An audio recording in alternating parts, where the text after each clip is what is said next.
ሰላም ጤና ይስጥልኝ። ዛሬ የምንመለከተው ጉዳይ ተራ የፖለቲካ መግለጫ አይደለም። ዛሬ የምንመረምረው የአንድን ትውልድ የህልውና ኮምፓስ ነው። በታሪክ ውስጥ ታላላቅ የሚባሉ ለውጦች የመጡት መከራ በጸናና ጨለማው በወፈረ ቁጥር አንበገርም ብለው በጽናት ከቆሙ የህሊና ሰዎች አንደበት በሚወጡ ታላላቅ ቃላቶች ነው። ህዳር 30 ቀን 2018 ዓመተ ምህረት በዚህ ታሪካዊ ቀን አርበኛ ዘመነ ካሴ ለአማራ ህዝብና ለኢትዮጵያውያን ያስተላለፈው መልእክት የጦርነት አዋጅ ብቻ ሳይሆን የስልጣኔና የሞራል ግንባታ ማኒፌስቶም ነው። ተወረናል፣ የዘር ፍጅት እየተፈጸመብን ነው፣ ነገር ግን መንፈሳችንና ልባችን አሁንም በእጃችን ነው ይላል ዘመነ ካሴም። ወዳጆች፣ ይህ ንግግር ቀላል ይመስላል፣ ነገር ግን በውስጡ የታሪክን ፍሰት የሚቀይር ኃይል አለው። ዓለም አቀፍ የጦር ተንታኞች እንደሚሉት አንድ ህዝብ የሚሸነፈው መሬቱን ሲነጠቅ አይደለም፣ መንፈሱን ሲሰረቅ ነው። ዛሬ በዚህ ፕሮግራማችን አርበኛው ያስቀመጣቸውን 4 የህልውና ምሰሶዎች ከዓለም ታሪክ፣ ከፍልስፍና መጽሐፍትና ከወቅታዊ ተጨባጭ ሁኔታዎች ጋር እያዛመድን በሰፊው እንተነትናለን። በተለይም ያለ ይሉኝታና ሀፍረት የሚኖር ህዝብ የዞምቢ ምድር ነው የሚሆነው ሲል ምን ማለቱ ነው? የፋኖ ትግል ከጠመንጃ ባሻገር ያለው የስልጣኔ እይታስ ምን ይመስላል? አብራችሁን ቆዩም። የተሰወረ ልብና የተራራው ምስጢር። አርበኛው መልእክቱን ሲጀምር እንዲህ ይላል። ዛሬም ለዓላማው የተሰለፈ ልብ፣ ዛሬም ለዓላማው የተስወረፈ ልብ፣ ዛሬም የጸና መንፈስ፣ ዛሬም የጋለውን ያስፈልገናል። ድልና ታምር የሚመነጩት እነዚህ ውብ ተራሮች ስር ነውና እነዚህ ጋር ቆም ብለን እንጠይቅ። ለዓላማ የተሰወረ ልብ ማለት ምን ማለት ነው? በታዋቂው የቬና ስነ ልቦና ሐኪም ቪክቶር ፍራንክል ማንስ ሰርች ፎር ሚኒንግ በተሰኘ መጽሐፉ ላይ አንድ አስደናቂ እውነታ ያስቀምጣል።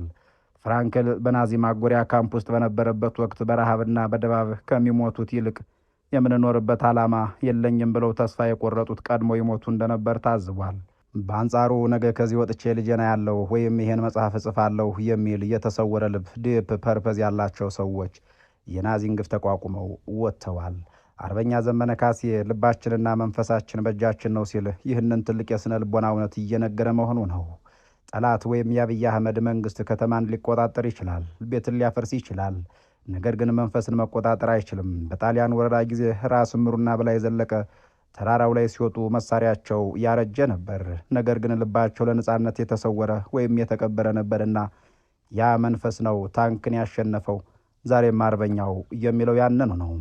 ተአምር የሚመነጨው ከተራራው ስር ነው ሲል ተራራው መሬት አቀማመጡ ብቻ ሳይሆን የአማራው ጽናት ምልክት ወይም ሲምቦል ኦፍ ሬዚስተንስ መሆኑን እየገለጸ ነው። ተራራ አይንቀጠቀጥም፣ ተራራ አይታጠፍም፣ የፋኖም መንፈስ እንደዚያው ነው እያለ ነው።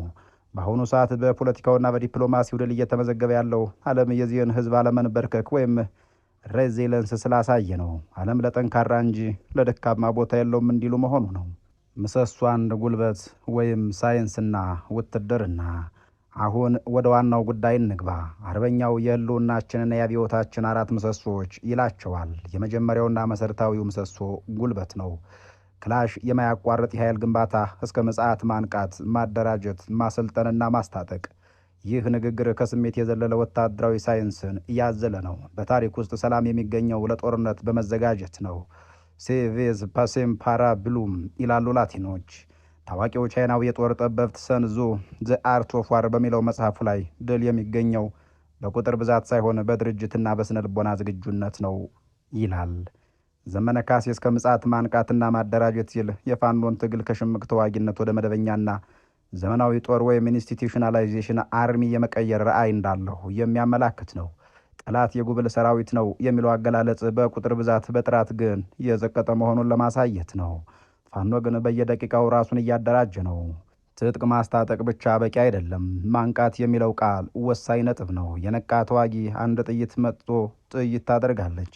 ያልነቃ ተዋጊ ግን ታንክ ይዞ ይማረካል። ዛሬ በጎጃም፣ ዛሬ በወሎ፣ ዛሬ በሸዋና በጎንደር የምናየው የፋኖ እንቅስቃሴ ይህንን የማያቋርጥ የኃይል ግንባታ ያሳየናል። ትግሉ በአካል ተኳሽነት አልፎ ቴክኖሎጂውን ወደ መጠቀም፣ ድሮንን ወደ መጥለፍና ከባድ መሳሪያዎችን ወደ መማረክ የተሸጋገረው በዚህ የጉልበት ግንባታ ወይም ፍልስፍናዊ ምክንያት ነው። ምሰሶ 2 እውቀትና የዞምቢ ምድር ስጋት። ይህ ክፍል የአርበኛው መልእክት ልብ ወይም ኮር ነው። ምናልባትም ከሁሉም በላይ ልብ ልንለው የሚገባው ይህ ነው፣ እውቀትና ስልጣኔ። አርበኛ ዘመነ ካሴ እንዲህ ይላል። ሀፍረትና ይሉኝታን የማያውቅ ማህበረሰብ መፍጠር፣ ሀፍረትና ይሉኝታ የለሽ ሀገር የዞምቢ ምድር ነው የሚሆነው። ይህ አባባል እጅግ አስደንጋጭና ጥልቅ ፍልስፍናዊ እውነትን ያዘለ ነው። ዞምቢ ማለት ምን ማለት ነው? በፊልሞች እንደምናየው ሰውነት ያለው የሚራመድ የሚበላ ነገር ግን ነፍስ ስሜትና ህሊና የሌለው ፍጡር ማለት ነው። አንድ ማህበረሰብ ይሉኝታ ወይም ሶሻል ሼም ኮንሽስ ሲጠፋበት አባት ልጁን ሲገድል አይዘገንንም። ወንድም ወንድሙን ሲሸጥ አያፍርም።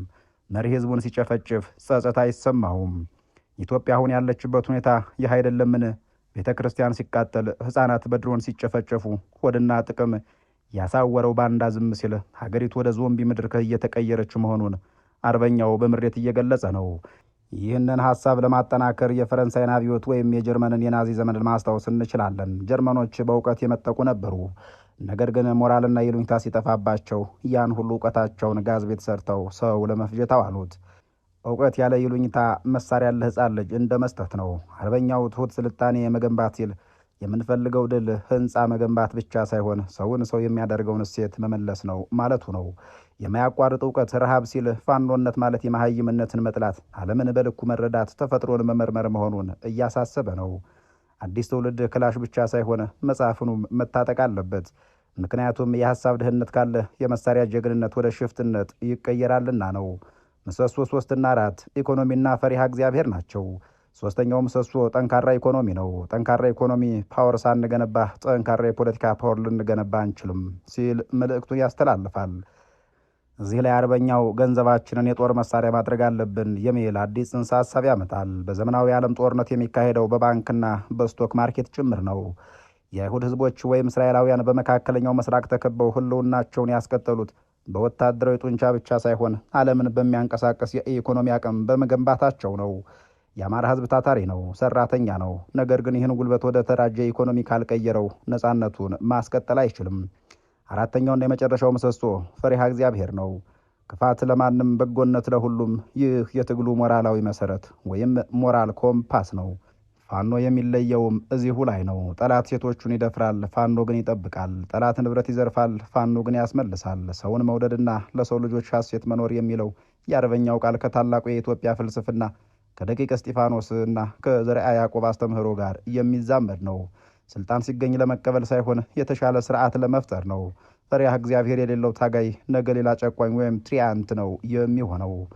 ውድ የቻናላችን ቤተሰቦች አርበኛ ዘመነ ካሴ ያስተላለፈው መልእክት ለአንድ ክልል ወይም ለአንድ ብሔር ብቻ የሚተው አይደለም። ይህ መልእክት ውድቀት ላይ ላለች ሀገር መድኃኒት ማዘዣ ነው። የተደራጀ ጉልበት ማንንም እንዳይፈራ ያደርጋል። እውቀትና ይሉኝታ እርስ በርስ እንዳንበላላ ከዞምቢነት ያድነናል። ኢኮኖሚም ራሳችንን እንድንችል ያደርገናል። ፈሪሃ እግዚአብሔር ሰብአዊነታችንን ይጠብቅልናል። አርበኛው ሲደመድም ዓለም ጠንካሮች፣ ደፋሮች፣ ጽኖዎችና ዓላማቸው የመነኑ ብቻ ዋኝተው የሚሻገሩት ውቅያኖስ ነው በሚል ነው። መልካሙን ሁሉ ተመኝተን ተሰናብተናል። ለአሁኑ በዚህ አበቃን። ቸር ያገናኘን።